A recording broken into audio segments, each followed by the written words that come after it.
Hi everyone, it's Margaret Manning here with 60andMe. How are you feeling today?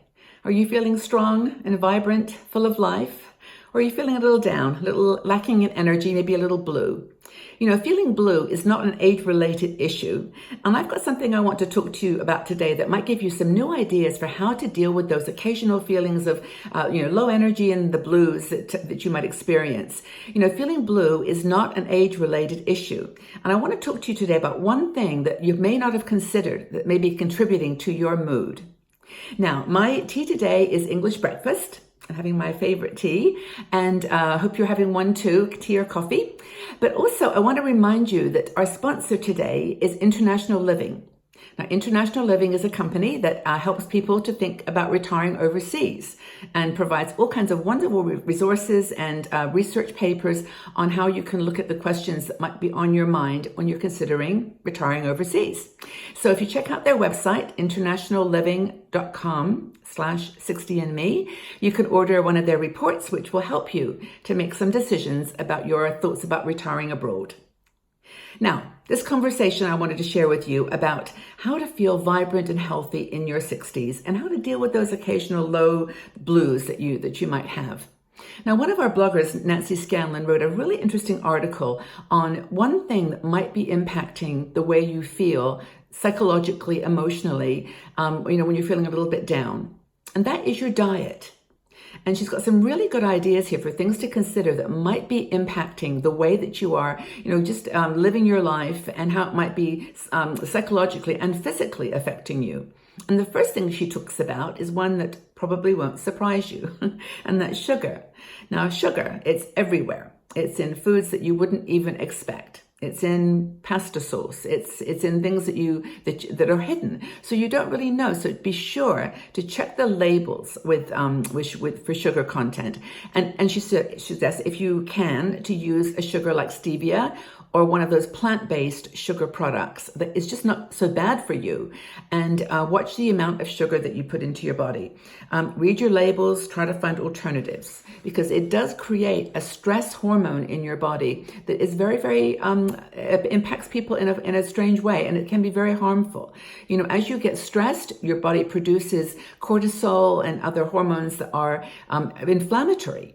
And then when you eat foods that are also inflammatory, like sugar and others that I'm going to mention, then you find that you've really got a challenge. So the second one is herbs and spices, or herbs and spices. Now, most herbs and spices fight inflammation, and there are some that do it particularly well. For example, cinnamon. You can put cinnamon in your desserts, but you can also put it in coffee, and it's very, very good for you for fighting inflammation. Now, by the way, you can research this all yourself online. This is a very, interesting conversation. I want you to be sure you have the information that you need. That you understand it. Now, turmeric is another one that I use, which is, when combined with black pepper, a really good anti-inflammatory. So turmeric, the curcuma that's in turmeric, is really, really good for you. It's an anti-inflammatory. Other herbs like oregano, basil, thyme, bay leaves, these are all super good for you as well. And in fact, a lot of the diets in the Mediterranean countries include a lot of these spices and herbs, because they, number one, they do seem to have a connection to longer life and longevity, healthy living, and it could be because of this way that they impact inflammation in your body. Another thing to do, eat more fish. I love fish. I love salmon. I love sardines. I love mackerel. And these are all good oily fishes that have got, great impact on your healthy body. The research shows there's a connection that can be a connection between heart health and eating a lot of nice healthy fish. But it's those oily fish that really make the difference. Less fried foods. Certain kinds of fats are not so good for your body. Probably have done some research yourself on this. And the information, by the way, is in this article by Nancy if you want to get a little bit more in-depth in this conversation. But there's some more things to think about. So stay tuned here. Now, vegetables. Vegetables are super important. I love vegetables. I never did when I was younger. I think that's normal. But anyway, vegetables are great for you. Eat a variety of colors. Eat a rainbow of food. And that's leafy greens, broccoli, carrots, cauliflower. All these things are super good for you. In addition to those dark green, kale and I can't think of all the names of it. Tomatoes are great for you too. Onions, garlic, vegetables are super healthy and help to fight inflammation in your body. Another thing to eat more of is fruit. Fruit like blueberries, strawberries, blackberries, all those berries are also very good. Those deep blue colors. Beets are good for you. I should have mentioned that in vegetables. But these fruits are a great go-to instead of having more dairy products or something that's going to add lots of calories and inflammation to your body. So nectarines are great, apricots, and they're seasonal too. You can get such good prices on some of these things when you buy them in the season that they're growing. Another thing that Nancy mentions is whole grains. Now, this is one that you have to look for the words on the packaging, because you'll see a lot of healthy products that market themselves as healthy, but they're not whole grain. So that's another thing to look out for. The secret with grains apparently has got to do with your stomach, with your gut, and keeping a healthy environment in that part of your body. And the connection between your brain, the way you think and the way you feel, and your gut health is super important. This is pretty well documented as well. So those whole grains are really good, like oatmeal, a barley, all those types of things, super good. Another thing is to eat more poultry and less red meat.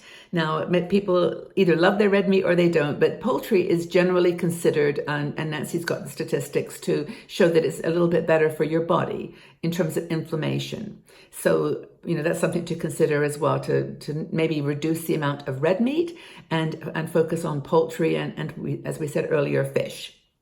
So another thing that this should make some of you smile is red wine. It's got resveratrol in it, which is apparently very good for inflammation in your body. And going back to our friends in the Mediterranean, this is something that when they interview the 100-year-old people in this village in Italy, they all say, yes, we have a glass of red wine every night. And so there's an argument both ways. I've seen reports both ways that says red wine is a good thing to fight inflammation. And Nancy agrees. It's got, she gives some examples like Burgundy, Pinot Noir, Malbec, Merlot. These are all good examples of red wines that could help you to feel as good as you can.